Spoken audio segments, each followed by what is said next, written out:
Et bonsoir. Toi, je suis derrière. Bonsoir Irina. Je suppose que tu nous fais une soirée craft. J'ai vu tes petites stories.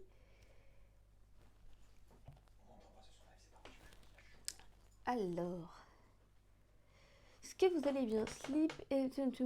Bonsoir. Coucou, bonsoir. Écoute, ça va bien depuis hier? Ça va bien. Et toi? J'espère que tout le monde va bien. Oui, j'avance sur la perruque et je me bats avec les fibres de la wig. Je comprends tout à fait, je déteste les wigs. Complètement. Bonsoir de derrière toi, oui, voilà. Mais chut, hein, pas de bonsoir en vrai. Bonsoir Marjdo. Oui, ça va bien, encore merci pour tes conseils d'ailleurs, mais de rien, de rien, de rien. Eh bien, je vois qu'il y a du monde. Vous avez vu le message que je voulais obtenir l'affiliation et vous venez en soutien, c'est trop cool. Du coup, ce soir, on va parler, je vous explique un petit peu le programme. Ce soir, on va parler de mon cosplay de Belle, qui est un cosplay qui n'a jamais fait de concours cosplay. Donc c'est vraiment un costume, il est tout neuf. Je l'ai porté 2 fois, j'ai même pas fait de photos avec. Donc on est vraiment sur quelque chose de neuf. Il est à côté de moi comme d'habitude, je vais pouvoir vous montrer des petits éléments du costume, bien entendu.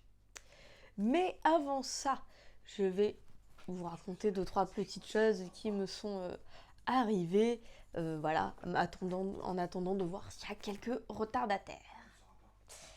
Alors, ce dont je voudrais vous parler, c'est que hier, j'étais au salon Tendance Créative, donc qui est un salon autour de tout l'univers créatif, tout ce qui est... Tu me déconcentres de ouf. Euh, tout ce qui est atelier, loisirs créatifs, etc., etc. Et du coup, moi, j'étais là-bas sur le stand Adi, de la boutique Adi, donc qui est une boutique qui vend des machines à coudre et des brodeuses. Et mais du coup, l'autre il parle tellement derrière que je peux pas parler. C'est toi de te taire. Oh là là, mais mon homme là, voilà, je balance ça, mon homme là, il est là en train de geeker. Et il parle, il parle, il parle, il parle. Voilà, il m'embête. Du coup, j'étais sur le salon en tant qu'intervenante qui faisait des démonstrations sur la broderie, vu que je suis un petit peu spécialisée, on va dire, dans la broderie machine. Et aussi pour parler cosplay et des cours que je donne de broderie dans la boutique. Du coup, c'était quand même assez sympa. Et j'aimerais lancer un débat avec vous dans les commentaires ce soir. Pensez-vous qu'il y a des personnes qui ont des dons et qui sont nés avec des doigts de fée et qui savent faire? Voilà, je vous laisse répondre et on en discute juste après.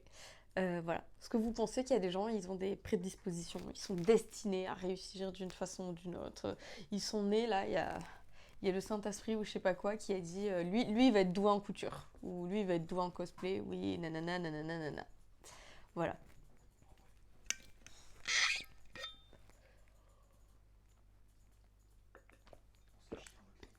Irina qui nous répond oui, toi. Bon, Irina, on va en discuter, mais je suis pas d'accord avec toi.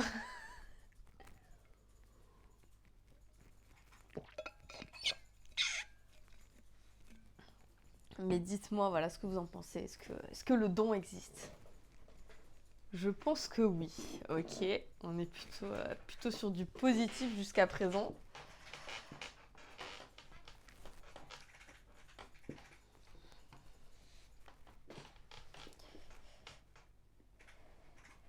Est-ce qu'on a d'autres réponses ou pas? Ou est-ce que j'en parle direct?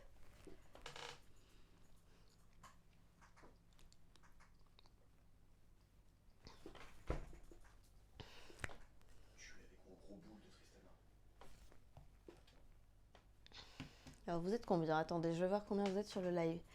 Oui aussi, je pense que surtout c'est des facilités un peu comme tout le monde dans d'autres domaines. Ok, ok. On va en discuter, moi c'est un débat que j'ai envie d'ouvrir ce soir. parce que c'est une remarque qu'on m'a fait plusieurs fois ce week-end et je suis pas tout à fait d'accord en fait. Alors, il y a combien de personnes sur le stream? Ok. Bon, j'ai l'impression qu'on n'aura pas plus de réponses sur le sujet. C'est pas grave, je suppose qu'il y en a qui sont occupés à crafter ou autre à côté. Mais je vais vous dire pourquoi je pense qu'il n'y a pas de don qui existe. On n'est pas prédisposé vraiment à faire une chose ou une autre dans la vie. Étant donné que... alors je parle de mon exemple, mais je suis sûre que c'est le cas d'énormément d'artistes. Étant donné que donc ce week-end, moi, ça m'est arrivé plusieurs fois que des gens viennent sur ma partie du stand, voient mes costumes, vu que j'y étais en costume, et je leur montre tout ce que je fais, que ce soit les broderies, les dentelles, les perles, la couture, le patronage, les roses, le tissage des galons, des cordes, vraiment tout ce que je fais. Et je présente un petit peu mes dossiers WIP de CFC, etc. Et, euh, et en fait, quand je présente ça, les gens me regardent avec des grands yeux et disent mais vous avez un don du ciel, mais c'est faramineux, mais et nanani et nanana. Et, euh, et moi, j'aime pas quand on utilise cette expression parce que pour moi, ça réduit à néant tout le travail qu'on fait. C'est-à-dire qu'en fait, ce qu'on fait, on a un don du ciel et on n'a pas du tout passé des heures à bosser, on n'a pas galéré pendant des mois et des mois sur un costume, on n'en a pas chié, on n'a pas dépensé des sommes faramineuses, on n'a pas fait des ratés, cherché des nouvelles solutions, etc. Et on dirait voilà, que tout nous tombe tout cru dans les mains et que c'est là et c'est beau. Alors que c'est complètement faux. Enfin, si vous êtes cosplayer, vous le savez très bien que c'est complètement faux cette chose.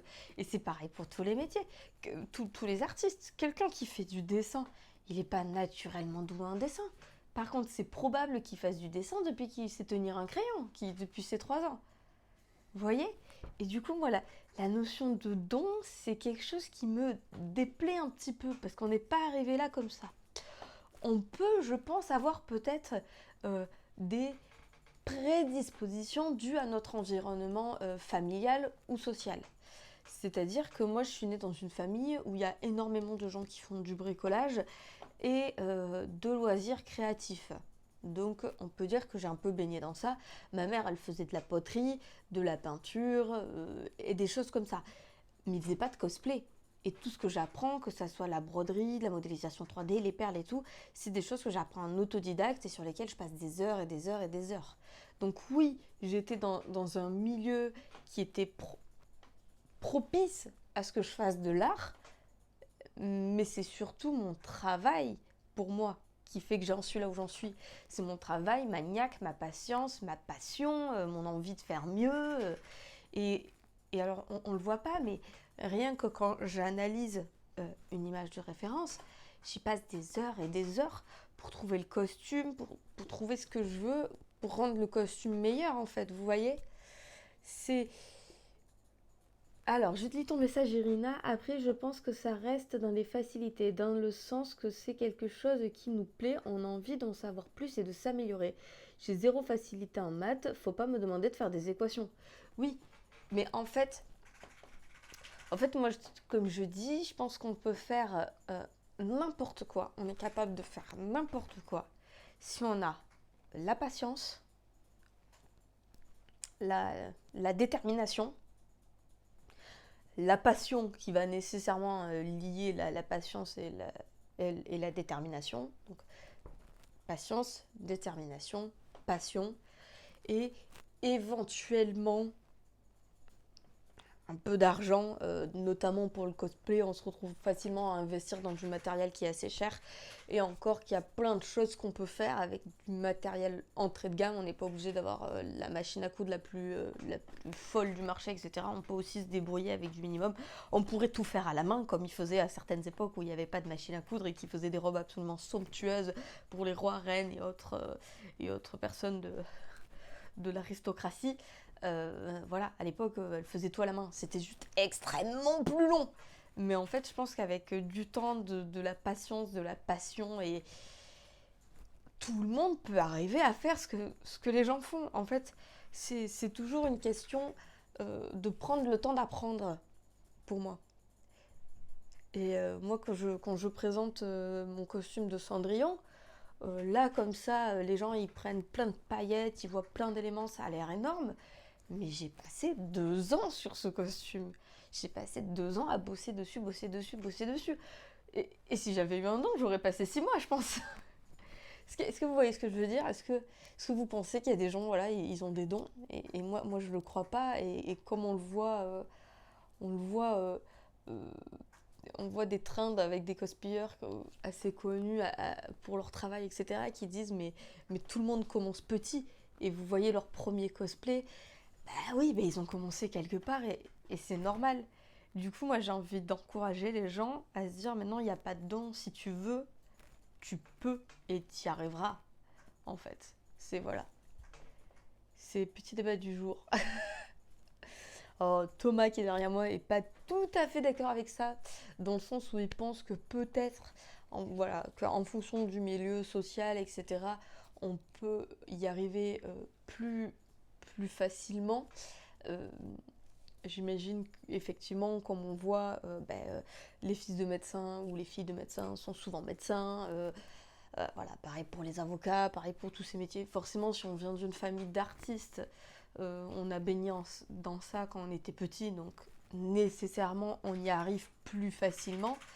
Mais moi, quand j'ai commencé le cosplay, j'avais jamais touché à une machine à coudre, j'avais jamais touché à une brodeuse, j'avais jamais touché à des logiciels de 3D, de machin, etc. Enfin, je veux dire, c'était très très loin et j'ai juste pris le temps de tout apprendre. Et si vous regardez le nombre de costumes, je sors quoi? 2 costumes, un costume par an, voire un pour les 2 ans pour la Cendrillon, quoi. C'est pas souvent, mais parce que je prends le temps qui m'est nécessaire pour que le costume soit bien fait. Voilà. Petite réacte au débat, je vous en prie.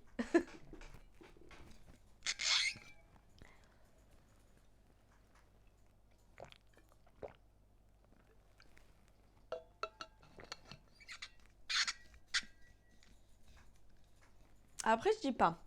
Ça peut paraître traître, parce que vous pouvez voir des gens progresser extrêmement vite. Mais il y a un truc aussi que j'ai remarqué, c'est que plus on apprend à faire de choses dans le domaine artistique, plus on a de facilité à apprendre de nouvelles techniques. Et j'en parlais notamment avec ma maman il n'y a pas longtemps, qui s'est remis à la peinture à huile, qui en avait pas fait, je pense, depuis au moins 20 ans. Vu que la dernière fois qu'elle en a fait, c'était aux alentours de ma naissance. Donc vu que j'ai 26 ans, qu'elle n'a pas arrêté de suite après ma naissance, on va dire que ça fait au moins 20 ans qu'elle a arrêté. Donc pendant 20 ans, elle ne s'est pas du tout entraînée. On aurait pu croire que son niveau en peinture à huile avait pu régresser. Sauf que, entre-temps, elle a fait quoi? Elle a pu faire un peu de photos, un peu de dessin sur tablette, elle a fait de la couture, elle a fait tout un tas de choses. Et en fait, malgré tout, ça exerce l'œil, ça exerce les mains. Et du coup, vraiment, il y a ce truc de plus t'apprends et, et plus le reste devient facile. Et en fait, d'apprendre de nouvelles techniques, ça te fait progresser dans les anciennes. Je sais pas si vous voyez ce que je veux dire. Je sais pas si vous voyez ce que je veux dire, mais moi, c'est vraiment quelque chose que je ressens maintenant quand quand j'apprends de nouvelles choses. En fait, je me dis tellement, je suis tellement dans l'optique de bon, de toute façon, si je veux, je peux. Si des gens sont capables de le faire, je dois être capable de le faire.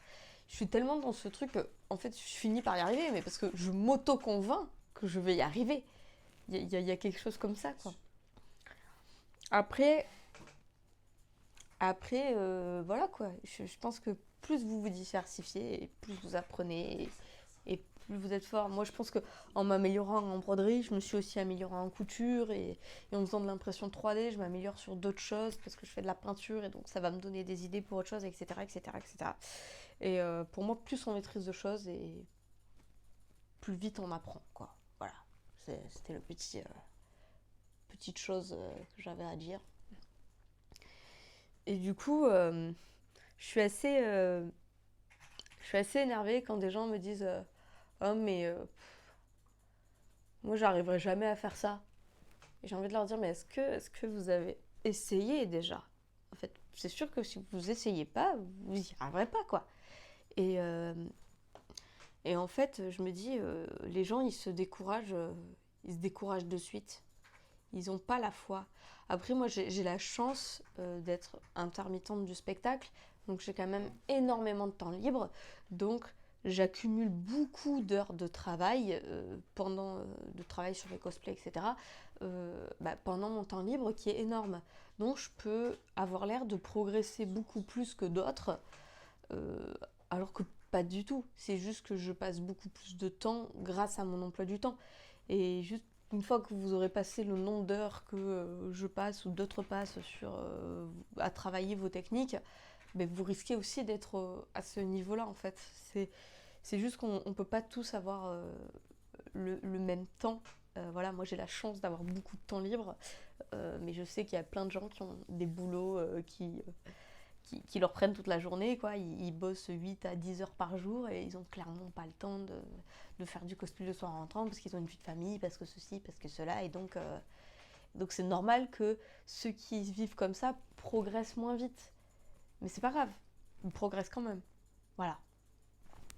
C'était mon petit, mon petit coup de gueule du soir. Voilà, je déteste. Voilà, on m'a sorti ça dimanche. T'as un don, t'as un machin. Je suis en mode, bah, non. Non, non, je suis comme tout le monde. Je suis juste un peu folle parce que je passe des heures à bosser, mais voilà. C'est pas inaccessible ce que je fais. Sauf si, sauf si vous avez pas d'argent. Parce que j'avoue, j'ai beaucoup, beaucoup de matos qui fait que je dépense tous mes sous là-dedans, de toute façon. Donc. Mais bon, à côté, hein, comme je disais, je sors pas, je bois pas, je fume pas. Voilà. Hein. Déjà, rien que ça, j'ai calculé les économies que ça me fait. Je peux investir dans le cosplay. Voilà. Ok, ouais, c'est hello, c'est Andy. Quand on a trop de passion aussi. Quand on a trop de passion aussi. Alors, je comprends pas le quand on a trop de passion aussi.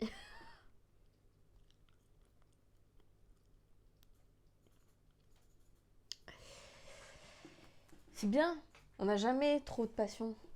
Si, Après, l'avantage. on n'a jamais assez de temps. Ah oui, bah, c'est pas la même chose. Pas avoir assez de temps et pas avoir cette passion, Thomas, ce n'est pas la même chose. L'avantage du cosplay, c'est qu'on peut avoir plein de passion pour plein de métiers artistiques que bah, pour le coup, c'est la même passion, c'est le cosplay. Difficile d'improve quand tu veux faire plein de trucs. Bah, comme je disais, alors moi tant que ça reste, enfin moi là par exemple quand ça reste du domaine autour du costume, euh, je vois que des techniques dans une, dans une discipline m'apportent d'autres choses dans d'autres disciplines en fait. Et ça me fait progresser malgré tout. Après, comme je disais, oui, t'as plein de passions. Si t'as plein de passions, il faut trouver le temps de toutes les exploiter et progresser. C'est pas difficile de devenir meilleur en soi. C'est juste que tu ne peux pas y passer le temps nécessaire pour devenir meilleur plus rapidement. En fait, pour moi, c'est comme l'apprentissage à l'école. Quand tu apprends à lire, tu n'arrives pas à lire d'un coup. Il te faut du temps, il te faut des exercices, voilà, tu apprends les lettres, tu apprends machin. Enfin, tout ne se fait pas d'un coup à la vitesse de l'éclair. Et je pense qu'on a cette manie, parce que sur les réseaux sociaux, en fait, on voit tout le temps, comment dire, on voit tout le temps les gens réussir du premier coup, on voit des time-lapse, on voit des trucs très très rapides, des gens qui vont très vite, etc. Mais déjà, ces personnes-là ont sûrement des années d'expérience derrière elles, et c'est du montage. Vous voyez pas la réalité, vous croyez qu'il a montré les 4 ou 5 fois où il a raté sa couture, les 4 ou 5 fois où il s'est planté sur la conception du patron? Pas du tout. On vous enlève ça. C'est vraiment, on enlève, on est pur, on fait en sorte que ça soit beau, joli. C'est comme si vous lisez le dossier WIP, donc Work in Progress d'un cosplayer. Vous croyez qu'on met tous les effets, tous les trucs ratés dans les dossiers WIP? Ah non, non, non. Et même l'ordre que vous voyez dans le dossier WIP, souvent c'est pas l'ordre du tout, du tout, du tout, du tout de la création. Moi, mon dossier WIP de Cendrillon, dans la première partie, on voit des trucs, et c'est fini 6 mois après. Alors que, en fait, c'est réglé en 2 photos, mais alors que j'ai mis 6 mois entre les deux, quoi. Ouais, on voit les gens à leur prime même derrière. Mais complètement, complètement. Après, effectivement, si vous avez un boulot, type 8h, 18h, que voilà, vous avez que les week-ends, parce que le soir vous avez votre vie de famille pour améliorer votre passion, c'est sûr vous allez plus lentement que moi qui suis intermittente. C'est obligé parce que moi je passe toutes mes semaines à faire ça. La journée de 8 heures de boulot, moi je fais 8 heures de cosplay quoi. On va dire à peu près, pas totalement. Mais en fait, c'est sûr qu'en plus, si vous avez plusieurs passions, faut répartir votre temps et ça devient compliqué. Mais en soi, tout est possible. Juste, je pense, voilà, c'est une question de patience, d'organisation, de passion, voilà, voilà. Voilà. Il n'y a pas de don sur cette planète. Vous demanderez à tous les gens qui ont réussi dans les milieux artistiques, je pense que tous, ils vous diront ah mais moi je bosse sur ça depuis que je suis gamine. Moi on peut parler si on peut parler 5 minutes de prestations scéniques par rapport à ça. Moi, on m'avait dit que j'étais bonne en scène et tout, que ça marchait bien, les prestats que j'écrivais, etc. Sauf qu'en fait, si on part par là, je fais de la scène depuis que j'ai 4 ans. À 4 ans, j'apprenais déjà mes premiers textes et je faisais du théâtre. Évidemment que je suis bonne, ça fait 22 ans que je pratique. Tu penses que tu Tu penses la même chose pour les comédiens par exemple? Mais bien évidemment. En plus, je peux vous en parler, ma petite sœur est comédienne théâtre cinéma. Euh, eh ben, elle a commencé le théâtre pareil à 3 ans et demi. Ah bah oui, mais c'est ma petite... Waouh. Oh là là, mais j'ai pas lu les pseudos en fait. Je lis les... Mais oui, du coup c'est pareil, hein. Les comédiens, ils passent du temps hein, à apprendre. Ils font des écoles pour certains. Ma petite sœur, donc comme je disais, elle travaille, elle fait du théâtre depuis qu'elle a 4 ans. Elle a aussi fait de la danse, donc elle est familiarisée avec la scène, etc., etc. Elle a fait les cours Florent, là, elle est dans des compagnies de théâtre. Et en fait, pareil, le métier de comédien, c'est un métier où tu progresses certainement toute ta vie. Après, peut-être que pour les comédiens, il y a un... Faut aussi penser que c'est un métier où des fois, il faut avoir un visage, une gueule et beaucoup de chance. Parce que en fait, il y a des périodes dans le cinéma où on va chercher un certain type de profil. Et vous pouvez avoir la malchance de jamais avoir le type de profil que les producteurs cherchent pour le film, ou le réalisateur cherche, ou le metteur en scène au théâtre. Euh, il peut y avoir un truc aussi, donc, en gros, euh, par rapport à la peau, enfin moi je fais des trucs comme ça par rapport à la lumière de ce qu'on a étudié de ce que j'ai étudié en cinéma. Il y a des gens qui captent naturellement bien la lumière et ça c'est hyper pratique quand t'es acteur. Et alors ça c'est un truc que tu nais avec, mais c'est pas une question de don quoi, c'est une question de peau quoi, enfin il y a rien de spécial. Et de forme du visage, c'est pas un don. Ou alors si vous considérez que on peut être doté d'un don physique, pourquoi pas. Ah, il peut y avoir une aisance naturelle sur scène ou au plateau, mais est-ce que cette aisance, elle est pas là parce que la personne fait du théâtre depuis qu'elle est toute petite aussi, vous voyez? Voilà, mais oui, il y a des gens qui prennent naturellement la lumière, on peut avoir aussi une aura qui nous rend remarquable parce qu'on a une prestance, parce qu'on a un port, parce on a plein de choses qui font que les gens sont attirés par nous. Mais ça, c'est comme quand il y a des gens, ils vous plaisent dans la rue, en fait. Il n'y a pas, y a pas de don, quoi. C'est juste vous. Voilà. Mais, quoi qu'il arrive, un comédien, il a travaillé pour arriver là où il en est. Bref, on va peut-être passer au sujet du jour, qui est la robe de Belle. Parce que là, ça fait déjà 24 minutes que je vous parle de mon histoire de don. Mais bon, voilà. Dites-vous que si vous pensez que vous n'avez pas de don, moi je pense que j'en ai pas non plus. Alors, voilà. Moi je pense juste que je travaille beaucoup. Voilà pour le débat du soir. Du coup, on va passer à mon cosplay de Belle. Je vais peut-être, hop là, ouvrir l'iPad. Et quand même, je vais commencer par vous sortir une petite photo, une image de rêve et pourquoi j'ai fait ce costume. Alors, paf, paf. Il faut que je retrouve l'image de rêve, ça serait bien. Alors, image de rêve, on va aller la chercher sur internet directement. Du coup, le principe, c'est que je vous montre les whips. Alors, vous allez voir, ils sont courts, ils sont rapides et efficaces, ces whips. Je vous montre les whips et je vous raconte un petit peu la conception du costume. Alors, vu qu'on n'est pas sur un costume qui a fait des concours, on est sur un dossier whip vachement épuré. Hein. Il y a vraiment très très peu de choses. Et sur le téléphone, normalement, j'ai les photos. Je vais les chercher. 2023. Oui, mais de toute façon, j'ai pas encore mis...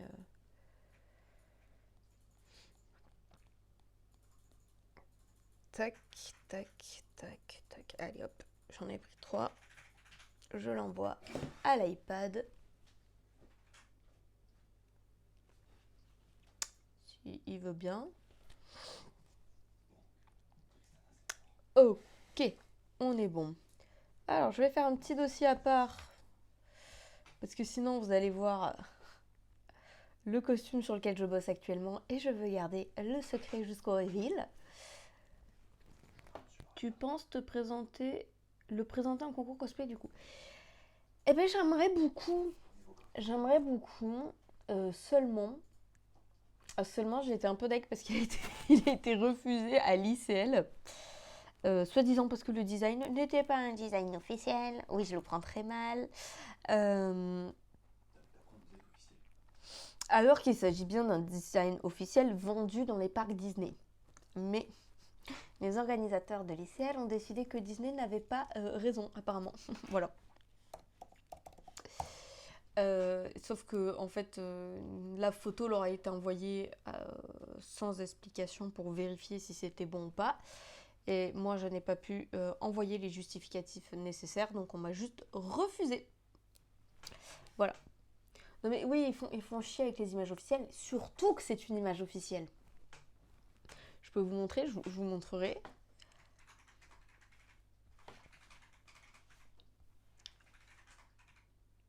Et qu'on a déjà vu les photos, enfin les designs de ce dessinateur, donc qui est John Coulter, le même que ma... Tu l'as pas vu à Disney? C'est vendu que dans les parcs américains parce que c'est des exclus américaines. Oui, je suis deg, j'aurais bien aimé la trouver à Disney, mais bon. C'est quoi? Alors, mon petit dossier, tac, voilà. Ok, je vais pouvoir vous montrer. Tac, tac, je partage l'écran. Ok, et là je passe en écran. Ok, vous allez pouvoir me dire si vous voyez ce que je vois, si vous voyez mon écran avec l'image de ref. Je vais aller voir moi-même sur le stream. Ça bug, c'est ça? Si tu es là. On a fait des essais avant, je te rappelle. On a fait des essais avec le truc. Donc on l'avait pas remis. Ah. Je regarde ce que ça marche.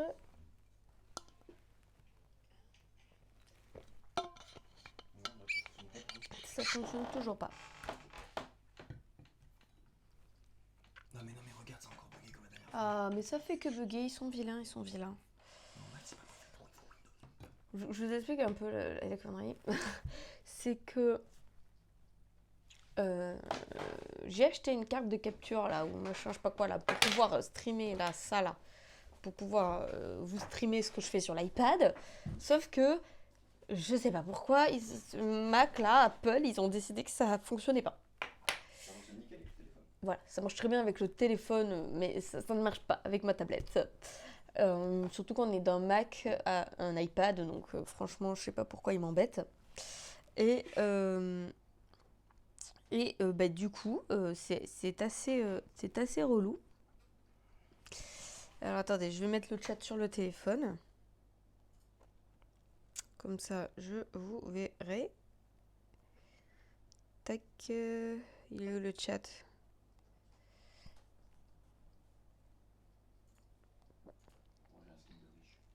Bon, il est là. Ok.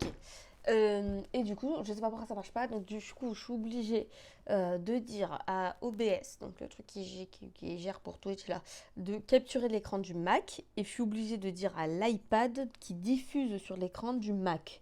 Et du coup, ça arrive à capturer. Bref, c'est un gros bordel. Mais au moins, on a une image. Donc, parlons un petit peu de cette belle designée donc par John Coulter.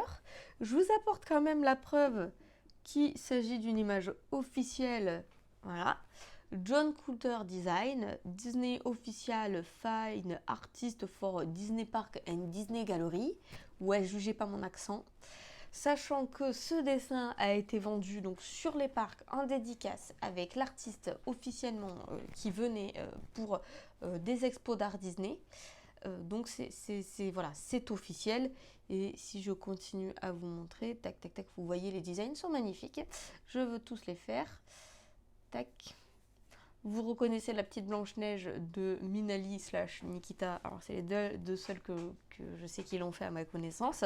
Et mon petit design de Cendrillon qui est en bas aussi. Donc, voilà. Ce mec a une patte de dessin que je trouve absolument magnifique. Notamment celle-là, qui popera peut-être un jour. Hein. Vous savez, passion Alice au Pays des Merveilles un jour, passion Alice au Pays des Merveilles, toujours. Je rêve de faire Jasmine OMG. Non mais franchement, ils sont pas trop beaux ces designs. Ils sont exceptionnels. Voilà, ils sont exceptionnels. Prenons 5 minutes pour les admirer. Attendez. Là, je suis dégoûtée parce qu'il a fait une version de Cendrillon blanche, alors que la version précédente qu'il avait fait était bleue. Et que moi, j'ai vu le vieux dessin animé Cendrillon, où pour moi, la robe, elle a toujours été blanche. Et voilà. Et du coup, du coup, je suis deg que celle-là, il est fait argent, alors que pour moi, elle était blanc-argent dans le dessin animé depuis le début. Il a un vrai don. Non, il a beaucoup travaillé. Ce mec est aussi créateur de costumes, mannequin, dessinateur, peintre, sculpteur. Le mec est complètement multitâche.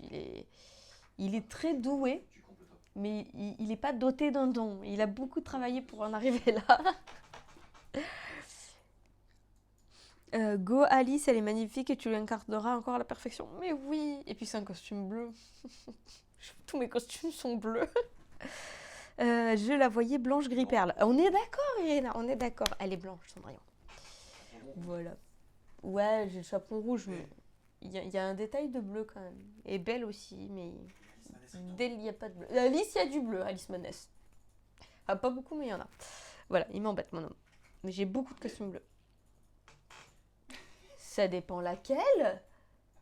J'en ai 3 versions, une avec du bleu vert et une avec du bleu. Aurore, elle est toute bleue. Serena.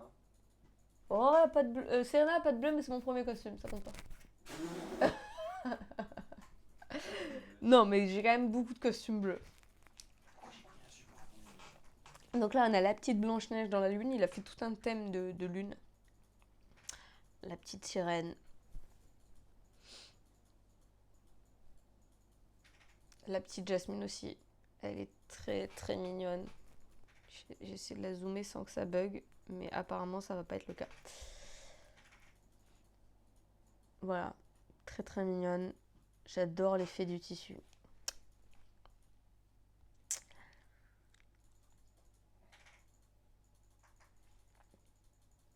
Voilà. Et même, regardez-moi ça. Celle-là, je trouve ça dommage qu'elle soit pas en entier, qu'on voit que le haut.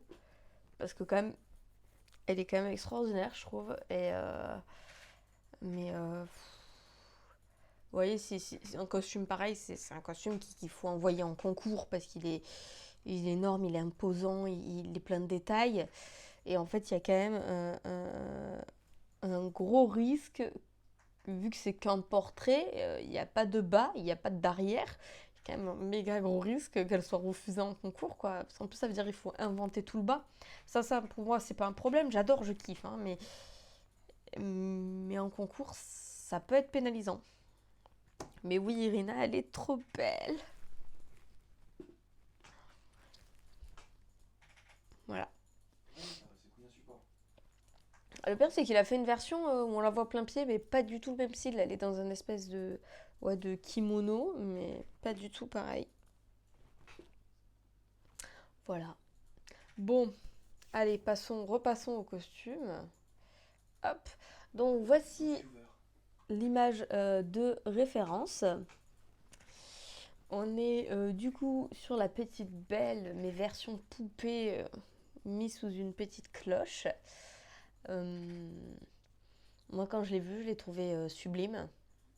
Je suis tombée amoureuse complète des deux designs, d'ailleurs, des deux designs cloches, que ce soit la Alice ou la Belle. Je pense que ce qui m'a le plus plu, c'est le côté un petit peu Sweet Lolita. C'est-à-dire que le Sweet Lolita, c'est un style de vêtement que j'ai porté à un moment dans ma vie. Oui, parce que j'ai eu plein de styles de vêtements, faudrait que je vous en parle un jour. J'ai été gothique Lolita, Sweet Lolita, pin-up. Puis après, j'ai attaqué les études supérieures. Mon style, c'est devenu tournage. En gros, je suis habillée n'importe comment. Et puis j'ai attaqué le cosplay et mon style, c'est devenu craft.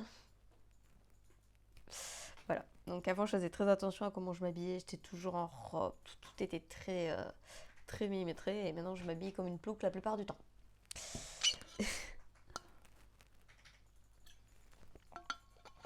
Donc du coup, moi, quand j'ai commencé à voir ce design, la première chose que je me suis dit, c'est ouf, un jaune comme ça, là, va être compliqué à trouver un tissu. Et ça a été finalement, ça a été. Et après, il y a plein de trucs comme ça, elle a l'air assez simple. Et finalement, c'est un costume où j'ai passé quasiment 2 mois dessus. Parce que bah, c'était pas si simple, tout simplement. Et notamment, j'ai eu des grosses galères et des gros débats internes mais qu'est-ce que c'est là, des bas, des chaussures, des bottes. Ça, ouais, c'était compliqué. J'ai un petit peu aussi galéré pour cette partie-là. En fait, on dirait elle a le buste dans un sens, la tête dans un autre, les hanches dans un sens et les pieds dans l'autre. Alors, j'avoue, c'était assez compliqué. Vous voyez par exemple le nœud là, le petit nœud. Il est au centre du bustier. Et si on regarde par rapport à la jupe, si on regarde que cette partie-là, on voit qu'il est dans un creux. Sauf que je trouvais ça extrêmement laid de ne pas mettre une rose au centre. Et d'ailleurs là, la rose, si on regarde, elle est un petit peu dans la continuité. Et du coup, je peux pas mettre le nœud dans le creux et avoir la bosse au-dessus de la rose, tout ça dans la même continuité. Donc ça a été un petit peu des débats internes sur quoi choisir au final. Et du coup, je suis partie sur le... Hop, on va voir le résultat assez vite. Mais je suis partie sur la bosse est au-dessus de la rose et le nœud est au-dessus de la bosse et tant pis. Et on va dire elle est posée de travers, quoi, la gonzesse. Après, la deuxième, on va dire, difficulté de ce costume, c'était quand même un petit peu au niveau des proportions. D'ailleurs, je me suis un petit peu plantée, le jupon étant un petit peu long. Ça, faut que je le reprenne, c'est pas très compliqué. Du coup, c'était un peu dur parce que fallait arriver à trouver la bonne largeur, la bonne hauteur, parce que j'ai les jambes assez courtes. Je suis petite, je fais 1m57 à peu près, sans les talons. Et du coup, même au niveau du comme ça, là, si je repasse dessus, tac. Oh, je vais y arriver. Au niveau de la vague qu'il y a au-dessus, du coup, des roses, c'était vachement compliqué parce que, en fait, par rapport à la hauteur, en fait, moi, ça faisait une toute petite vaguelette, quoi. Et en fait, ça fait pas une vaguelette, ça fait quasiment des angles. Quand on pose la robe à plat, ça fait quasiment des angles. Je sais pas si on le voit dans les whips. Je ne me souviens plus si j'ai pris les photos ou pas. Du coup, comme vous le voyez, je suis partie sur chaussettes et chaussures. Parce que je trouvais ça hyper bizarre de faire des bottes avec de la dentelle en haut et un petit nœud. Enfin, et surtout tous les petits. Est-ce qu'on les voit? On les voit même pas. Si on les voit à peine là. Il y a tout un tas de petites roses sur le côté qui auraient pu être des boutons de bottes. Mais enfin, j'ai eu un mal fou à me décider. Et en même temps, je trouvais ça hyper bizarre parce que le jaune des jambes, c'est exactement le même jaune que les gants. Donc il me fallait faire des bottes assorties à des gants. Enfin bref, j'ai galéré. J'ai beaucoup débattu avec moi-même. J'ai beaucoup fait des tests avant d'enfin me décider à faire des chaussettes qui allaient avec des chaussures à talons. Voilà, voilà. Plus au niveau des techniques, on voit, je suis fatiguée. On voit que la photo, elle a été prise pendant Japan Tour. Il faisait extrêmement chaud, on était en pleine canicule et je pense que ça se lit sur mon visage. Du coup, pourquoi j'ai fait ce costume? Parce que j'ai complètement craqué dessus, mais je ne l'ai pas fait de suite après sa sortie. Tout simplement parce que j'avais pas d'objectif concours avec. Je voyais pas de concours à faire avec et du coup je voulais pas le faire parce que je mets tellement de temps et d'argent dans mes costumes que s'il n'y a pas moyen entre guillemets de le rentabiliser ou de le sortir, enfin je fais pas quoi. Je fais pas, je préfère faire d'autres choses. Voilà. Du coup, notamment, j'avais déjà remarqué ce design, mais à la place, j'avais fait la Alice Madness Return, dont on a déjà parlé dans les précédents lives. D'ailleurs, il y a la rediff, il me semble, qui est déjà dispo sur YouTube si ça vous intéresse. Du coup, voilà. Du coup, je l'avais remporté. Et puis, du coup, je devais être jury à la finale de CFC à Japan Tour Festival. Et, euh, et en fait, ce qui s'est passé, j'ai l'impression que vous n'avez pas le bon retour, parce que moi, je suis sur l'image de ref. Il y a un petit souci. Ah si, ça y est. Voilà, ça s'est actualisé. Euh, du coup, ce que j'étais en train de dire, voilà, je devais être jury à Japan Tour Festival. Le souci, c'est que je savais qu'il allait faire extrêmement chaud vu que c'était au mois de juillet, mais j'avais pas de costume. J'avais pas de costume qui était pas trop confortable, pas trop chaud. Voilà, je savais pas quoi mettre. J'en avais complètement marre de porter ma Alice au Pays des Merveilles parce que c'est celle que je mettais à chaque fois que j'avais un stand en convention. Et du coup, j'avais envie de faire un nouveau costume. Et là, je me suis dit, ah bah c'est là en 2 mois, ça me paraît tranquille à faire. J'étais limite, hein. J'ai été très très limite, hein. Mais je l'ai fait. Du coup, je pense que. Est-ce que vous avez des petites questions déjà là en amont ou est-ce qu'on passe direct au dossier WIP? D'ailleurs, je ne vous ai pas dit, mais le miroir là, je vais le faire. C'est en cours. Il y a un début de quelque chose qui a été fait, mais c'est pas fini.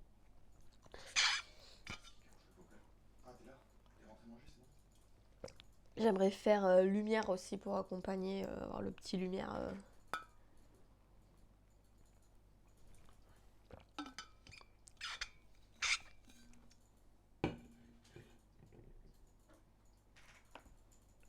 Du coup, hop, je vérifie que ça change bien. Ouais, c'est ça, c'est bon. On passe au dossier WIP.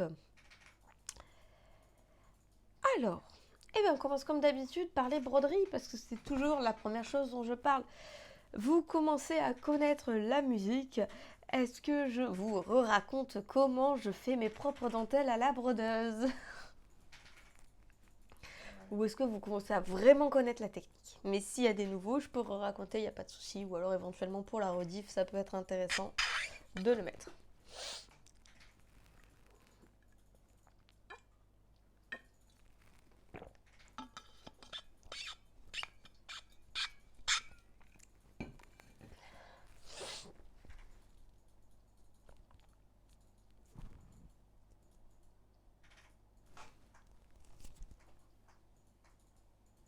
Alors, Du coup, comme d'habitude, comme sur tous mes costumes depuis 2019, je fabrique mes propres dentelles. Une des parties la plus complexe, maintenant que je suis plutôt bien rodée au niveau des réglages de la machine, c'est toujours de trouver les motifs que je vais utiliser et le design global de la dentelle. Pourquoi je fais ça? Pour deux raisons principalement. La première, c'est que ça revient moins cher de les faire soi-même que de les acheter. Pas beaucoup moins cher, mais un peu moins cher. La deuxième, ça me permet d'avoir des motifs qui sont toujours en raccord avec l'œuvre. Toutes mes dentelles, elles sont assorties et je fais toujours la taille de dentelle que je veux. Si j'ai besoin d'une hauteur de 5 cm, je fais une dentelle de 5. Si j'ai besoin de 3, je fais une dentelle de 3, etc. etc. C'est déjà un énorme avantage. Je n'ai pas à chercher sur un tas de sites pour trouver de la dentelle qui me plaît, qui ira bien, la bonne couleur, le bon blanc, le bon ci, le bon blanc. Et je pense que vous commencez à me connaître, j'adore personnaliser jusqu'au moindre détail. Donc pour ce cosplay de Belle, nous avons... Voilà, c'est bon, le crayon est là. Nous avons une petite Madame Samovar juste ici. Nous avons la bête là. Et nous avons Monsieur Big Ben qui est là. Ici, on a bien évidemment une répétition de Petite Rose, qui est le même dessin qu'il y a sur les écussons sur la jupe. Donc ça a été quand même pas mal de temps de réflexion de comment assembler, bidouiller toute cette petite dentelle. Mais pareil, j'ai fini par y arriver. Comme toujours, avec de la patience, je finis par trouver. Donc, modélisation de ma dentelle sur mon cadre le plus grand. On vérifie que le raccord est bon. Donc cette partie-là... ça m'a fait une flèche, qu'est-ce que c'est ça? Ça m'imbrique bien à cette partie-là. Et c'est parti, on envoie tout ça à la brodeuse. Je fais les réglages nécessaires, patati patata, la brodeuse brode.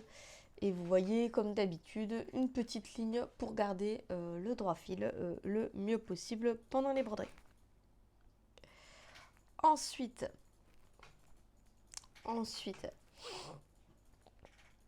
on fait nos raccords. Donc là, vous voyez la broderie qui est faite dans le cadre. Et en fait, ici, on voit qu'il y a le raccord qui, si je ne me trompe pas, doit être par là. Et ça, c'est la broderie qui a été raccordée. Toujours le trait comme point de repère. Et du coup, là, pareil, broderie finie. Alors, vous voyez, il y a deux formats de broderie. Parce qu'il y a la version qui était sur les gants et la version qui est sur les manches qui est plus large. Ici, là, celle que on voit ici, c'est la version la plus fine qui va sur les manches. Donc, on n'a que Madame Samovar et Big Ben. Ici, c'est la version plus large qu'on retrouve sur les manches de la robe. Alors, il me semble que là, il y avait eu un plantage, comme vous voyez. Alors, la photo n'est pas d'hyper bonne qualité, mais il y a pas mal de couches de repassé là. Ça fait des trucs bizarres, ça fait plein de points qui se superposent.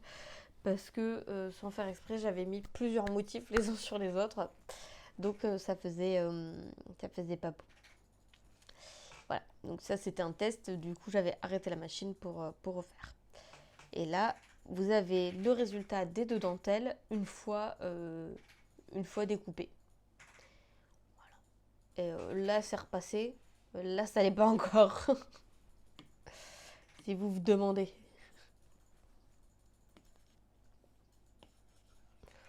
Voilà. Évidemment, j'en ai pas parlé, mais c'est brodé sur un support renfort, maintien, truc, enfin le papier qu'on met dans le cadre de broderie, hydrosoluble, afin que je n'ai pas enlevé tous les petits papiers. Je passe la dentelle à l'eau et c'est réglé. Ensuite, bien évidemment, j'ai fait l'acquisition avec ma nouvelle machine à coudre d'un superbe et magnifique, et je détestais les fronces, c'est pour ça, pied fronceur.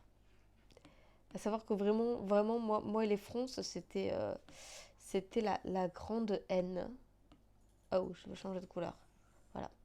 Voilà, ce pied fronceur, c'est ma vie, ok?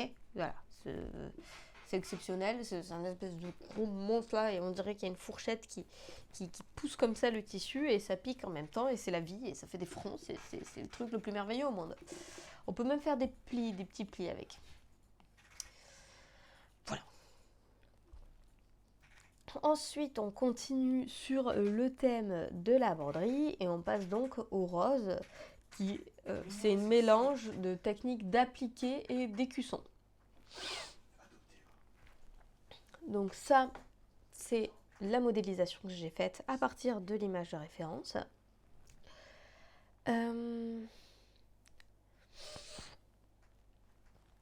Alors, si je me souviens bien, j'ai... pour la modélisation, ça se passe comme ça. Hop, je reprends un stylo. J'ai un point bourdon qui fait le tour ici. Bon, on s'en fout du trait, mais voilà, vous avez compris. Ensuite, là, j'ai un point fantaisie qui, pareil, est mis sur un serti qui fait le tour. À nouveau, le point bourdon. Et après, j'ai décalqué chaque pétale de la rose avec des traits comme ça, là. Fiou, fiou, fiou, fiou. Et j'ai mis tout ça en point bourdon. Pareil, évidemment, pour les feuilles, j'ai réglé l'ordre de broderie, etc. Ce qui se passe, en fait, ici, c'est que pour broder ça, je commence par mettre mon tissu par-dessus le cadre. C'est-à-dire que là, sur les dentelles, vous voyez, le tissu, il est à l'intérieur du cadre. Là, vous voyez, on voit bien qu'il est à l'intérieur. Il est pris en sandwich dans le cadre. Alors, on ne voit pas des masses, je suis d'accord, mais vous voyez ici que le tissu, il n'est pas pris en sandwich dans le cadre. Pourquoi? Parce que je vais devoir venir le couper. Donc en fait, je commence, alors ça ne se voit pas ici, mais il y a une piqûre, si on la voit un tout petit peu, il y a une toute petite piqûre blanche, voilà, ici, qui permet de venir fixer le tissu sur le renfort, le stabilisateur, voilà, j'ai retrouvé le mot, le stabilisateur, et cette piqûre correspond à la piqûre qui est en dessous de ce trait-là de broderie. Il y a une piqûre qui permet donc de piquer le tissu au stabilisateur. Ensuite, avec un petit peu de colle repositionnable, je viens appliquer mon carré marron. Et pareil, je viens faire les petites piqûres, tac, tac, tac, tac, tac, tac, tac, tac, tac, tac, tac, tac, qui font le contour de ma rose. Et donc c'est là que je vais faire un appliqué.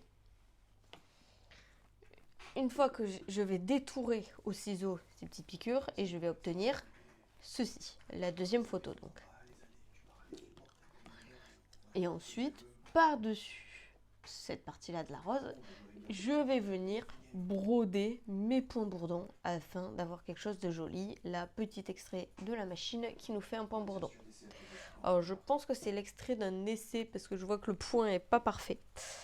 Donc, ça devait être un de mes premiers tests. Donc on est voilà, sur une technique d'appliquer, donc il y a des pauses, il y a des changements de fil, etc. qui sont programmés sur le logiciel pour que je puisse mettre le tissu, découper, etc. etc. Je brode toute ma rose, je brode les contours et après je coupe le tissu jaune. Alors j'ai pas la photo, mais en fait une fois que tout est brodé, je vais aussi broder tac, les motifs qui sont à l'intérieur là. Et une fois que ça sera fini pour éviter les tensions d'arracher le tissu, etc., c'est que maintenant que je vais venir découper mon tissu jaune. C'est vraiment pour des questions pratiques d'ordre et éviter qu'il y ait des problèmes. Et une fois que j'ai découpé, je viens faire le point bourdon, tac, tac, tac, un point zigzag très serré tout le tour avec la machine, toujours la brodeuse, hein, et quasiment tout seul, ça va se décrocher, comme vous voyez là, du stabilisateur, donc du papier stabilisateur, tout simplement parce que faire un point zigzag très très serré, ça coupe le papier. Voilà. C'est si beau. Merci Irina. Voilà. Et ensuite, hop, il y a le... Alors ça c'était juste posé, hein, on voyait encore le bout qui dépasse là. Et là. Ensuite, j'ai pris des petits rubans, j'ai fait des petits rubans que j'ai froncés pour éviter d'avoir trop de couture. Ils sont collés à l'arrière. Et de toute façon, c'est sécurisé parce qu'après, c'est cousu sur la jupe. Ensuite, il y a la crinoline. La crinoline qui a quelque peu changé. D'ailleurs, depuis tout à l'heure, je vous parle, mais je pourrais quand même vous montrer un petit peu à quoi ça ressemble tout ça. Alors, écoutez, on est en train de parler de la crinoline, je vais vous sortir. Donc la crinoline, je vous le disais, elle a un petit peu changé. Hop. Hop là, le câble du micro, suis-moi. Actuellement, elle ressemble... Oh là, elle est toute emmêlée, la pauvre, elle est toute écrasée parce qu'elle était dans la boîte. Elle ressemble à ça. Alors, est-ce qu'on voit bien? Est-ce que je passerai pas en comme ça? Voilà, ça sera peut-être mieux pour vous montrer. Vous verrez en plus gros. Hop, j'attends que ça arrive. Voilà. Donc, ce que j'ai fait, c'est que j'ai ajouté déjà des petits galons roses depuis cette photo. J'ai ajouté des petits nœuds roses que j'ai fait aussi. C'est des petits nœuds qu'on peut faire avec un truc là, avec la fourchette. Vous regarderez sur internet, vous trouverez des tutos. Et j'ai aussi ajouté ce petit pied blanc qui est beaucoup trop cute. Voilà. Donc déjà ça a été, c'est ma V2 de la Crino qui était clairement pas le cas au moment où je l'ai fait pour Japan Tour Festival, mais j'ai eu envie de donner un petit coup d'une petite beauté, un petit ravalement de façade à cette petite Crino. Et du coup, pourquoi rose? Pour rappeler les petits détails sur le design, il y a des petites roses roses, donc voilà, c'est pour rappeler ça. Ensuite, on a le jupon qui est une jupe cercle x2 pour avoir un maximum de volume. Et pareil, j'avais complètement oublié de faire des photos whip parce que c'était un petit peu le rush. Elle est canon. Merci Irina. Et pareil, là j'ai fait une petite V2. Petite V2. Du coup, bon, les froufrous, ils y étaient déjà, vous les avez vus. Hop. Et en fait, ce que j'ai rajouté, c'est le tout petit galon rose qui est juste là. Et il y a aussi, hop, je vais essayer de m'approcher pour vous montrer. J'ai fait des mini robes roses en ruban, beaucoup trop cute. Alors, je regarde mon retour caméra. Oh là non, c'est juste beaucoup trop éclairé. Voilà. Petite rose en ruban. Voilà. Très très cute. J'adore, je suis fan. Voilà. Du coup, ça aussi, c'est la V2. Elle n'était pas comme ça à... Il n'était pas comme ça à Japan Tour. Voilà, c'est quand j'ai voulu faire les petites améliorations que j'ai fait ça. Pour ajouter toujours plus de détails et de mignonnerie. Du coup, on va repasser sur le mode écran pour que vous puissiez voir les whips.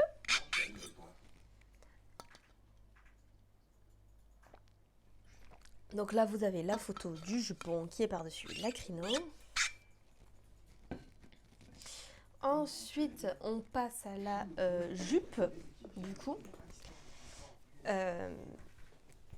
Donc, jupe qui est une jupe un cercle et demi. Parce qu'on veut du volume ici. On veut de la princesse. On remarquera que je m'étais plantée ici. Mon papier, il n'était pas assez grand. Et ce qu'on ne voit pas là sur la photo, c'est qu'il y a marqué « Fais attention ».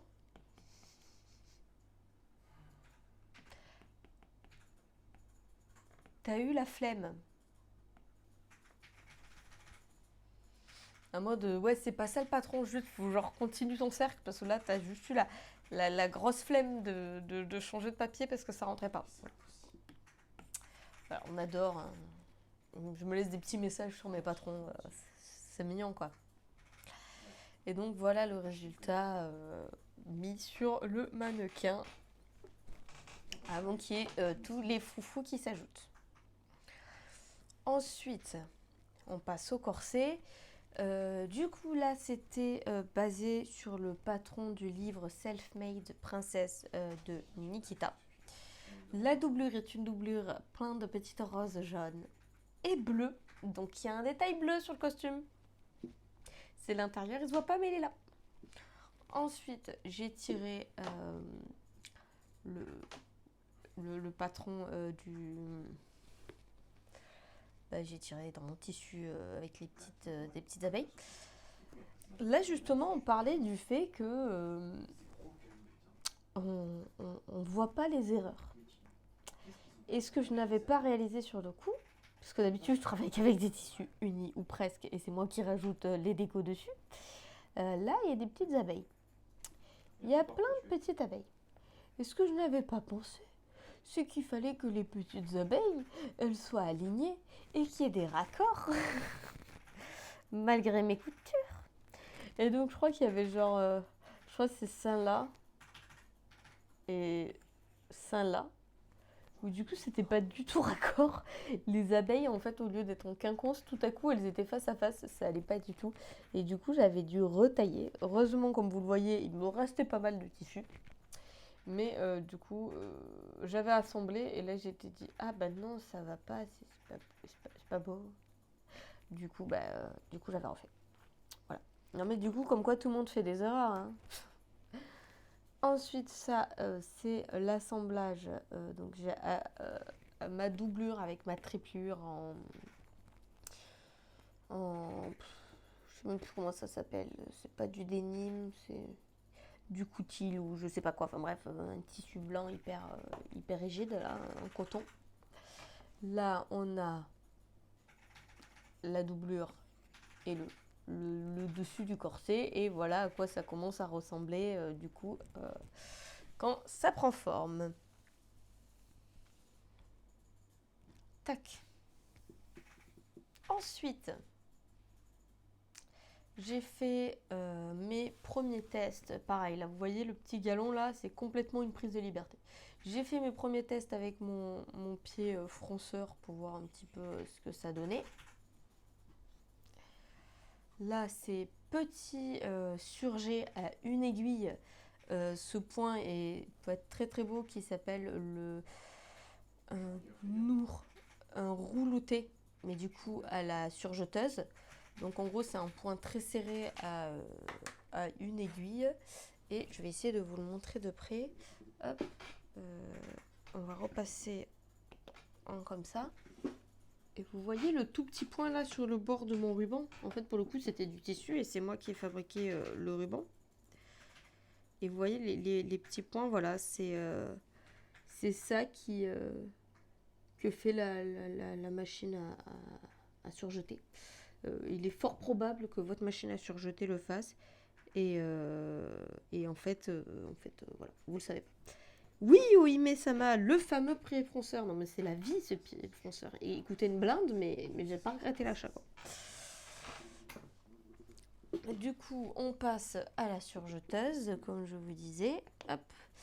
Et après, je peux assembler sur mon corset. Hop. Oh oui, les manches, j'ai complètement zappé, quoi. Il n'y a pas de whip, il n'y a rien. Il n'y a pas de photo, il n'y a que dalle. Waouh, vous voyez là, ça c'est quand je suis concentrée à faire autre chose. Ça c'est quand je rush, c'est qu'il n'y a pas de photo.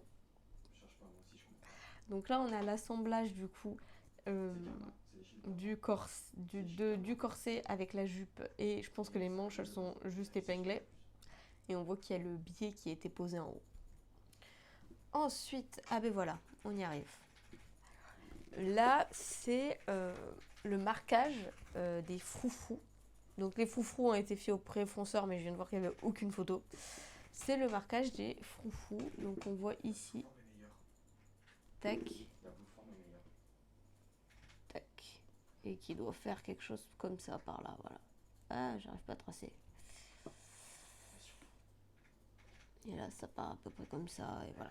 Vous comprenez à peu près. Du coup, en fait, c'est quand même vachement ondulé, mais une fois sur moi, on ne dirait plus.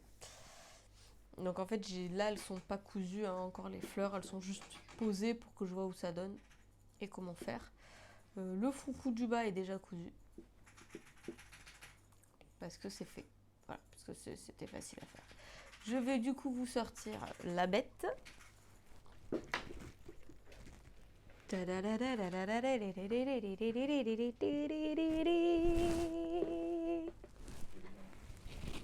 Hop, je repasse à mon caméra. Donc, voici la bête. La bête de La Belle et la Bête. Donc ici à l'intérieur, vous avez du coup la doubleur que je vous montrais avec ce tissu qui est absolument magnifique. Oh, j'ai des petits fils, tiens. Ça sent la flemme tout ça. Ce tissu absolument magnifique qui est en coton, hein, tout simplement. Et vous avez du coup le corset avec les petites... Voyez, il y a les raccords là sur les abeilles. Au début, ils n'y étaient pas. Parce que j'avais mal calculé où allaient tomber mes coutures. Parce que j'avais oublié de calculer qu'il fallait que ça tombe raccord. Voilà. Donc on a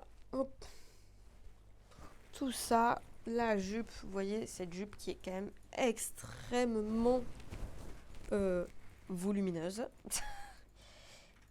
Faut le dire.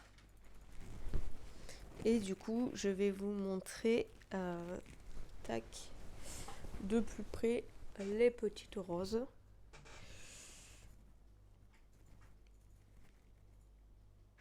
Je sais pas si... Ouais, voilà, j'ai le retour. Vous voyez la petite broderie qui a été faite, du coup, avec un mélange d'écusson et d'appliqué. Et du coup, il y a une petite couture qui est faite là, au niveau du blanc. Ce qui fait que ça me sécurise ça et que c'est bien cousu à la robe proprement. Voilà. Au niveau de la tache, je suis pas une grande fan des fermetures éclairs, surtout pour les princesses, parce que je considère qu'une princesse ne doit pas être avec une fermeture éclair, que ça enlève toute la classe. Du coup, on est sur, évidemment, comme d'habitude, des œillets à la brodeuse. Ici, on était sur des petits œillets Big Ben, avec une petite corde faite par moi, par mes soins, comme d'hab, parce que je voulais que la corde soit parfaitement assortie au costume, donc j'ai acheté moi-même le fil. Il y a des tout petits détails, il y a un tout petit fil doré à l'intérieur, même si ça se voit pas des masses, j'aurais pu en mettre plus. Et après, pour attacher la jupe, on est sur un petit système d'agrafe, comme les soutiens-gorge, qui est éteint en jaune, et comme ça tient bien serré au bord. Bon, j'avoue, il y a des pressions, parce que c'était le truc le plus pratique pour attacher le nœud, le gros nœud qui doit aller à l'arrière de la robe, parce que sinon en fait c'est trop compliqué de le laisser. Voilà. Puis je suis obligée d'avoir l'ouverture sur la jupe pour passer mon corps, quoi. Voilà la bête. D'ailleurs, on voit que je suis une grosse flemmarde, parce qu'à la base, pour Japan Tour, je n'avais pas mis de capote dans les manches, tout simplement parce que ça tient chaud et qu'il faisait suffisamment chaud sur place. Donc j'ai eu la flemme. Mais là, je me suis dit, bon, si je le présente en concours, ça serait bien d'avoir le capote dans les manches pour qu'elle reste bien bouffante. Et du coup, Roxane, elle a dit, bah ok, là j'ai ma petite couture, je fais une ouverture, je mets ma mousse là, mon capote, et voilà, je suis tranquille. Et puis après, je recoudrai à la main. Sauf que je suis une grosse flemmarde et que je ne l'ai toujours pas fait. Donc il y a un trou. Voilà. Il y a un trou. Il faut que je le fasse. Je le ferai un jour. Oh, j'ai l'accent qui est sorti. Voilà. Ici sur l'avant, on est sur des petites fleurs. En ruban, comme les petites fleurs qui sont sur les bas. Et voilà pour ce qui est de la robe. J'avais eu cette idée saugrenue de faire un corset et une jupe, alors que faire un corset relié à une jupe, donc de faire une robe, alors que d'habitude je fais toujours séparé. Alors c'est très pratique à enfiler, cependant c'est extrêmement peu pratique à coudre. Parce que c'est-à-dire qu'il faut assembler le corset à la jupe, donc comment vous dire, les épaisseurs que c'est horrible. Et en fait, du coup, c'est hyper épais, j'ai tout assemblé avec mes 1,5 de couture. Et comme ça faisait des grosses coutures vachement violentes, après j'ai un petit peu affiné au ciseau ce que je pouvais affiner au niveau des baleines, là où il y a les coulisses à baleine et tout, j'ai dégrossi au ciseau. Et après, j'ai mis un petit coup de biais, histoire que ça soit confortable à l'intérieur, propre, et qu'il n'y ait rien qui s'arrache, etc. Voilà, le biais, c'est la vie.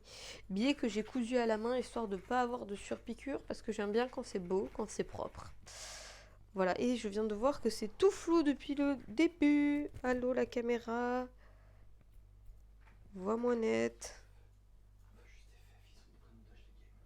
Ça y est, elle me voit net.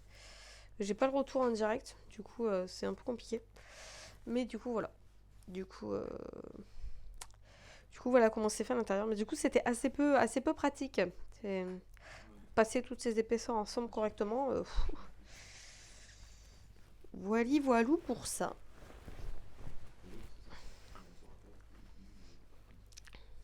Voilà, hop. Ah, du coup, sur quoi ça s'attaque la suite du dossier? Ah oui, bah, la suite du dossier. Ok. Alors, pour la suite du dossier, on voit que le costume commence à prendre forme. Apparemment, les manches sont montées.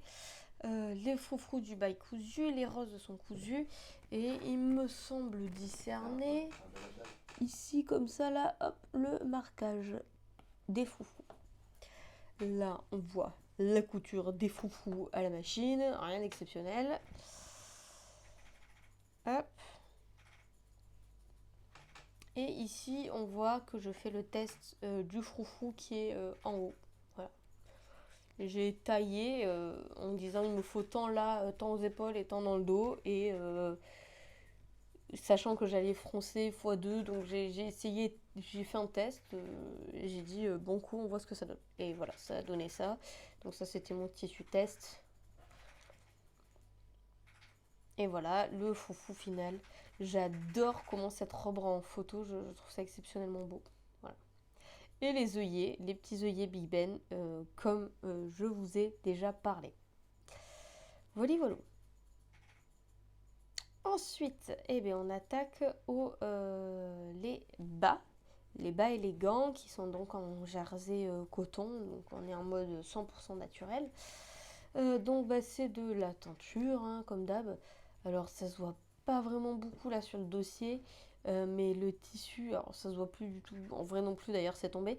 Mais en gros voilà, c'était du tissu blanc, j'en ai fait du tissu jaune, hein, le teignant.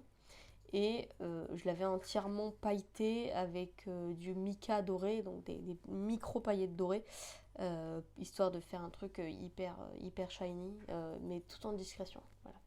Mais bon, toutes les paillettes sont tombées, ça se voit plus. Ensuite, j'avais taillé mes chaussettes à partir d'une chaussette existante. Et pour les gants, j'ai fait la bonne vieille technique des gants. Tu poses la main, tu fais le tour et ça passe. Ensuite, là, voilà, vous voyez la création des petites roses. Il faudrait que je vous montre l'outil de comment on le fait. Parce que c'est assez cool et c'est un outil que j'ai fabriqué, entre guillemets, maison. Donc, c'est assez cool. Je sais pas la technique où il faut plier, puis replier, et puis on tire. En gros, c'est une technique où on a une tige. Au bout, ça fait un espèce de truc comme ça, là. Je sais pas trop comment expliquer. Et en fait, je passe mon ruban et je tourne autour, tac, tac, tac, tac, tac, tac, hop, et je retire. Ça fait passer le ruban en bas. Je viens mettre de la colle à tissu en bout. Et hop, ça me fait mes petites roses. Je suis en train de voir qu'il manque quand même des trucs sur ce dossier qu'il faudrait que je prenne le temps d'ajouter si jamais je me lance dans un concours. Genre, l'assemblage de la robe, il n'y a rien du tout. Enfin, il y a très très peu de choses. Et il n'y a pas encore un autre truc dont je vais vous parler. Du coup, voilà pour les roses. Les chaussures, c'était des chaussures que j'avais déjà, qui étaient à la base blanc cassé beige et qui, avec le temps, étaient devenues juste cracra. Parce que c'est du daim. Alors, ça avait pris bien les marques et ça partait plus. Donc je me suis dit, banco, avoir perdu la paire de chaussures, autant l'utiliser pour le cosplay. Donc j'ai pris de la teinture à cuire et j'ai teint les parties que je voulais teindre en marron et en jaune les parties que je voulais teindre en jaune. Ok, ça se voit pas de ouf sur la photo, mais à la base c'était beige et après c'est jaune. Voilà, et voilà ce que ça donne. Ensuite, on retourne sur... ouais, je vous ai pas montré quand même ce que ça donne, les petits bas en vrai, et les petits gants. Donc au niveau des bas, hop, on retrouve les petites fleurs que je vous disais. Et bien évidemment, la petite dentelle. Donc là, c'est fini avec une machine, une recouvreuse, hein, pour garder l'élasticité. Et voilà, du coup, ce que ça donne avec les petites dentelles. Voilà. Et j'adore cette forme de rose ruban, alors que j'aime pas du tout l'autre forme. Voilà. Une œuvre d'art. Merci, Rina. Du coup, ça, voilà les différents nœuds. Ça, c'est les nœuds qui vont... Il y en a un qui va là et un qui va derrière. Tac. Et ensuite, c'est la corde. Comment on fait une corde, en fait, on prend une perceuse ou un fouet, un batteur, là. On met du fil dessus et on tourne. On tourne. Une fois que c'est bien tourné joliment, on plie en deux et on laisse s'enrouler et ça fait une partie de corde. Et après on replie et on laisse s'enrouler. Donc moi je fais ça avec plusieurs cordes et du coup voilà à la fin ce que ça donne, vous voyez là sur le dossier. Voilà. Et après la corde est là, vous voyez c'est la même couleur, tout ça, c'est trop bien, c'est parfait. Ensuite, on a la perruque qui est coiffée. Voilà, on a la flemme de faire des whips apparemment. Là, c'est transformation d'un bracelet en bout d'oreille. Ça, je devrais changer. Je vais les changer. Et ensuite, on a la fabrication des roses. J'ai même pas une photo du montage sur le collier. Je pourrais au moins faire la photo du montage sur le collier qui est là. Et ça, du coup, c'est les petites roses qui sont sur le côté. Elles sont amovibles parce que j'ai appris de mes erreurs et que Cendrillon, j'ai une peur bleue de la stocker à cause des roses qui peuvent s'abîmer. Évidemment, c'est de la soie, donc si je l'écrase, ça s'écrase. Là, je les ai refaites il y a pas longtemps, histoire que ça soit tout beau, tout propre. Du coup, elles sont amovibles et il y a un petit système, en fait, comme les pins à l'arrière pour pouvoir l'accrocher à la robe. Voili. Je vais même pas montrer, mais pareil, dans le dossier whip, il n'y a rien. Alors vraiment, c'est le dossier whip de la flemme. Ça, c'est le nœud qui va du coup à l'arrière. Voilà, tout mignon. Et ce qu'on ne sait même pas, ce qu'on n'a même pas vu, c'est que j'ai eu un petit souci pendant la conception de ce costume. Le tissu jaune que j'avais acheté pour faire des écussons et les froufrous, il était en rupture. Il n'arrivait pas. Ils avaient pourtant recommandé le magasin, mais ça arrivait pas. Et à un moment, je me suis retrouvée, moi j'avais fait tous mes écussons, j'avais plus de tissu, et il fallait bien que je finisse le costume. Du coup, je suis allée acheter le tissu alors c'était un espèce de beige, mais pas vraiment beige. Et j'ai teint en jaune. Voilà. Et pour essayer. Et franchement, comme ça, à aucun moment, vous vous dites qu'il y a sur les photos des tissus différents. C'est quasi impensable. Voilà. Du coup, c'est le secret de ce costume. Et à votre avis, est-ce que je devrais le dire à un prix d'usine ou à un dossier whip que je me suis retrouvée coincée, qu'il n'y avait plus le stock, sachant que je l'ai fait du coup il y a plusieurs mois le costume et qu'il n'y a toujours pas le stock au magasin. Est-ce que c'est un truc que je devrais dire, que je me suis retrouvée bloquée et que j'ai dû teindre le tissu en essayant au maximum de me rapprocher de la couleur du tissu de base pour avoir la même chose, quoi. Est-ce que c'est un truc pour vous qui est bon à intégrer dans le dossier ou pas? La suppression des terres encore pire qu'avant.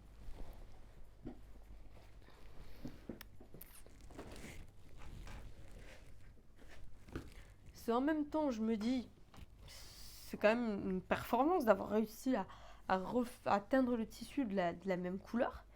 Et en même temps, je me dis, un peu gaffeuse, quoi. La meuf, elle achète pas assez de tissu. Voilà, je sais pas. Je me dis en même temps, ça peut être sympa de montrer, voilà, je suis capable de reproduire des teintures de tissu. Et en même temps, moi, j'ai envie de le cacher parce que ça m'énerve. Et je me dis, bah, s'il le voit pas, il le voit pas, hein. Mais bon, comme la teinture peut être prise comme une... Hop là, j'ai le micro qui est tombé. Comme une technique, je me dis que ça peut quand même être intéressant. Donc, j'aimerais votre avis. C'est délicat en vrai, je le disais, je pense. Pas vu, pas pris. Ouais, non, mais c'est ça, c'est ça. Bon. En tout cas, on est d'accord que ce dossier WIP, on peut l'étoffer parce que là, c'est un petit peu la dèche, quoi. Voilà, voilà. Est-ce que vous avez des petites questions, du coup, sur cette tenue? Et à votre avis, est-ce que je devrais la présenter en concours?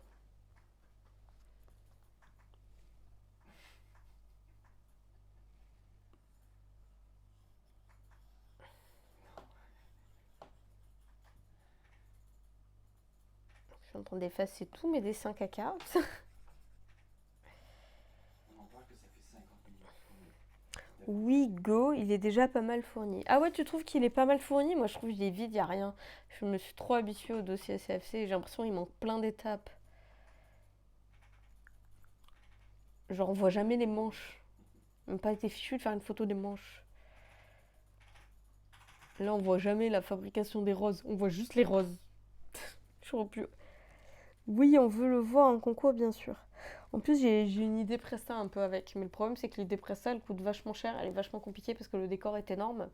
Donc, il me faut quand même un concours qui est assez important, quoi. Parce que je sors pas cette presta pour un concours général, quoi.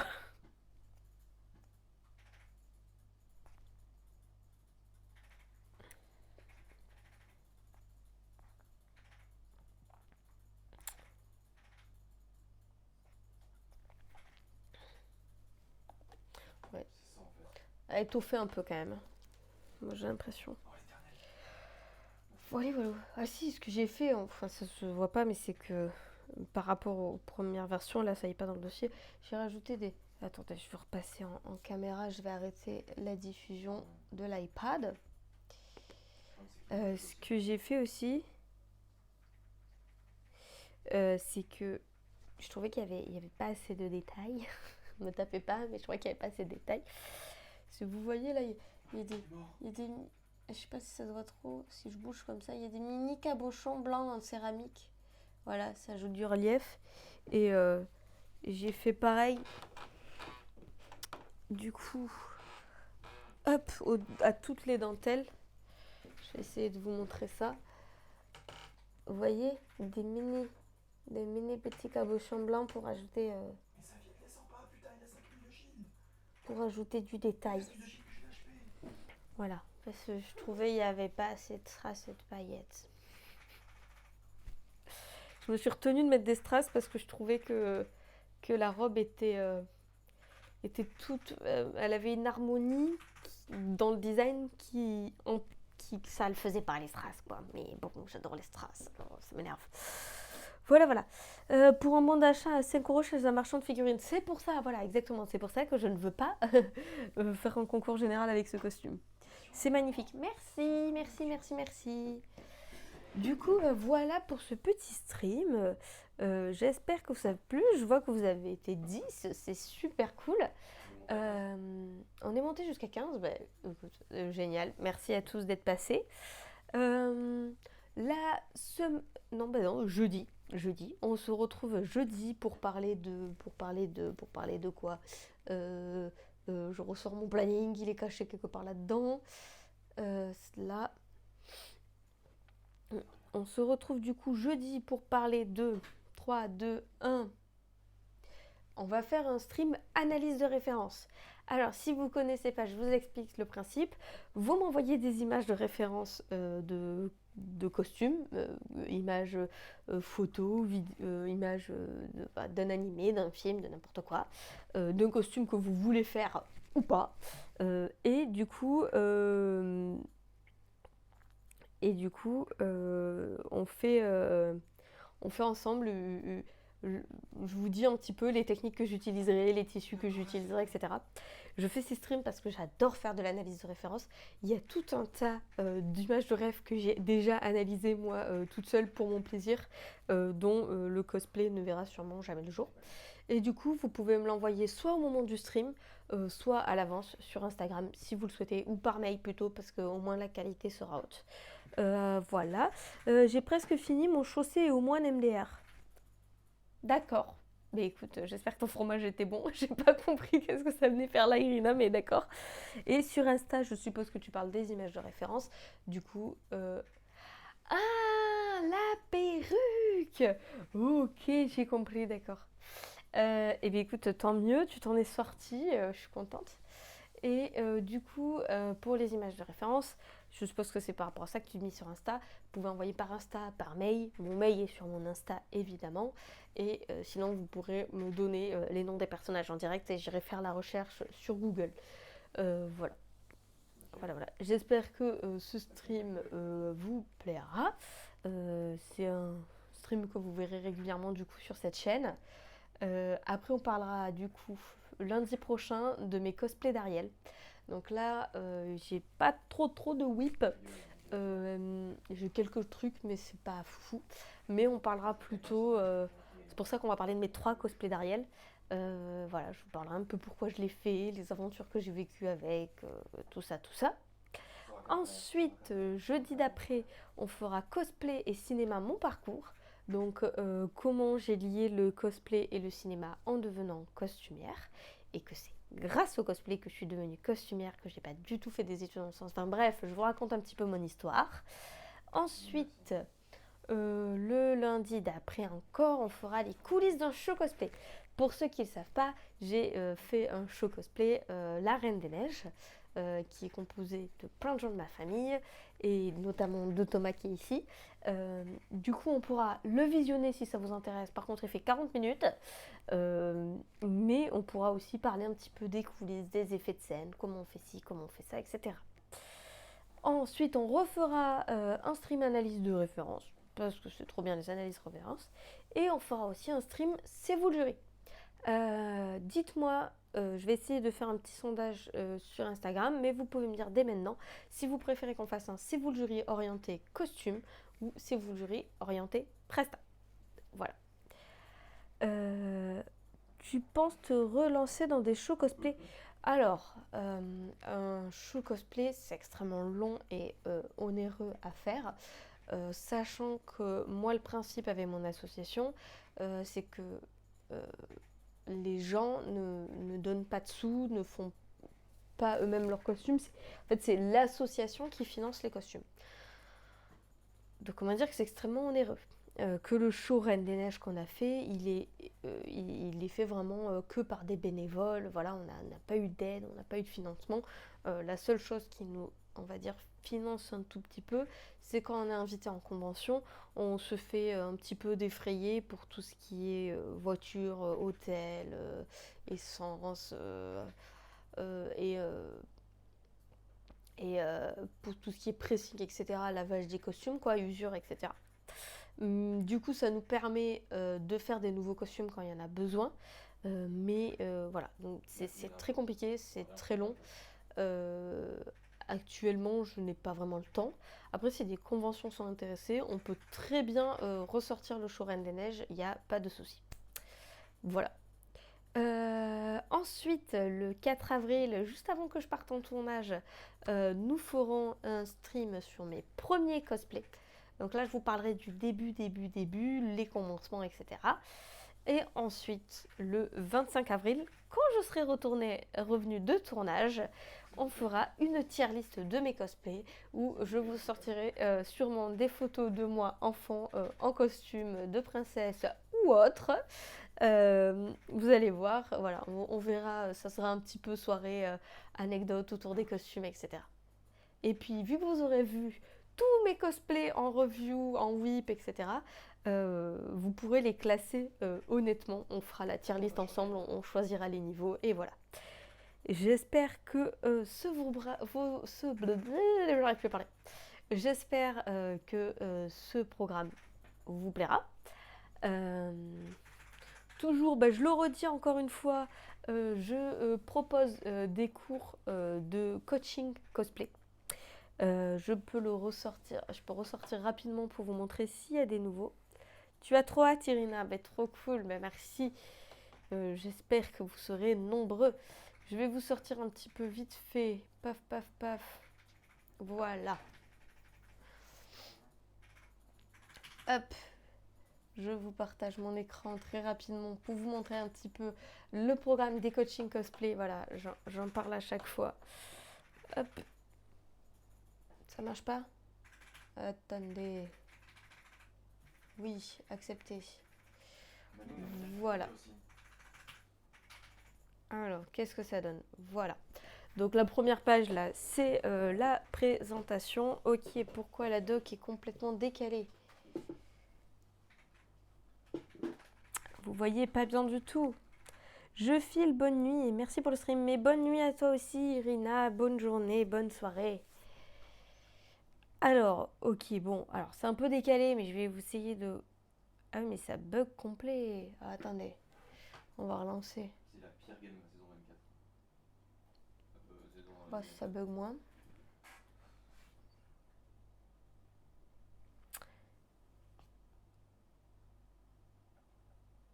Ça bug toujours et en plus vous voyez même pas la première page, ça m'énerve.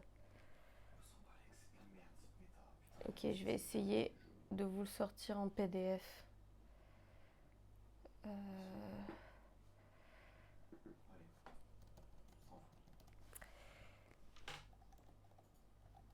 Coaching cosplay. Alors là, voilà, là normalement ça bug pas. Alors la première page, bon, c'est un petit peu ma présentation, mais si vous êtes ici, je pense que vous commencez à me connaître, on va passer là-dessus. Tac, tac, tac. Voilà.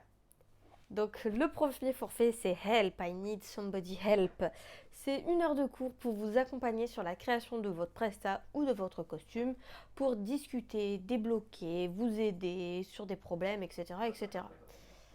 Donc ça, c'est vraiment voilà, 1 heure de cours ponctuel comme ça, quand vous voulez, boum, enfin quand vous voulez. On s'entend sur l'heure, hein, évidemment. Ensuite, vous avez le plateau du prélude. Donc c'est un cours de 1 heure qui fait un bilan sur votre parcours cosplay, vos précédents costumes, vos précédentes prestas et concours. Je prends connaissance du matériel à votre disposition et de votre budget et du temps que vous voulez consacrer vos costumes. Ensuite, il y a une discussion libre sur la fin de l'œuvre. En fait, ça, c'est pour préparer un coaching beaucoup plus complet, qui sont les coachings Jeune Padawan, Tu es un sorcier Harry, My Hero Academia et Classroom of Elite. Hop, on va descendre, voilà. Le forfait Jeune Padawan est un forfait à 100 heures, 100 euros, pardon, qui contient 5 heures de coaching que vous pouvez utiliser comme vous voulez. On peut faire 5 cours de 1 heure, 3 cours de 1 heure, 1 cours de 2 heures, etc. Je pourrais vous accompagner avec ce forfait-là dans la création du costume, analyse de référence, conseils techniques, etc. Ou la création de la prestation, scénario, enregistrement, montage, mise en scène, répétition, etc. Le forfait Tu es un sorcier Harry est à 180 euros et contient 10 heures de coaching. C'est exactement la même version que Jeune Padawan, donc je vous apporte de l'aide sur le costume et la presta, mais il a un tarif préférentiel parce qu'il contient plus d'heures. Ensuite, le 5e forfait, c'est My Hero Academia qui est à 250 euros. C'est 10 heures de coaching. Et là, c'est un coaching si vous voulez vous lancer ou vous améliorer dans les concours cosplay.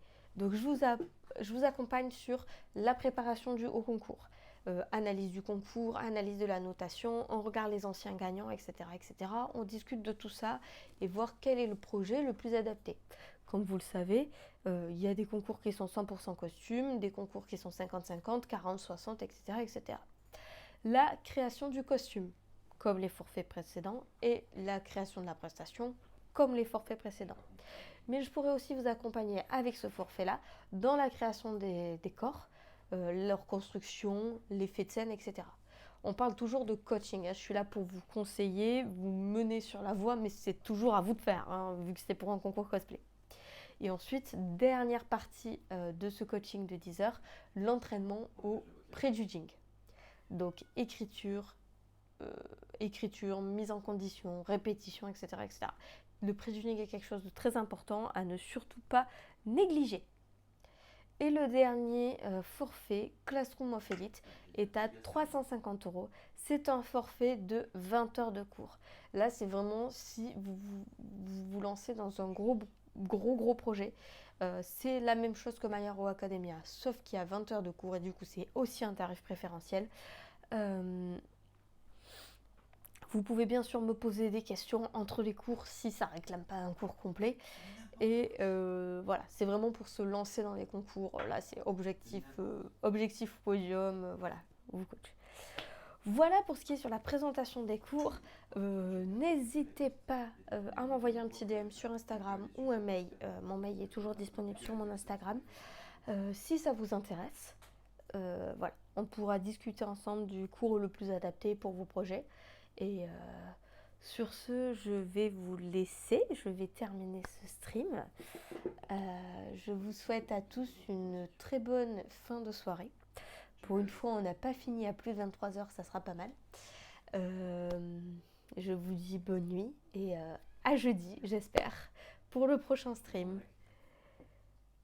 Au revoir.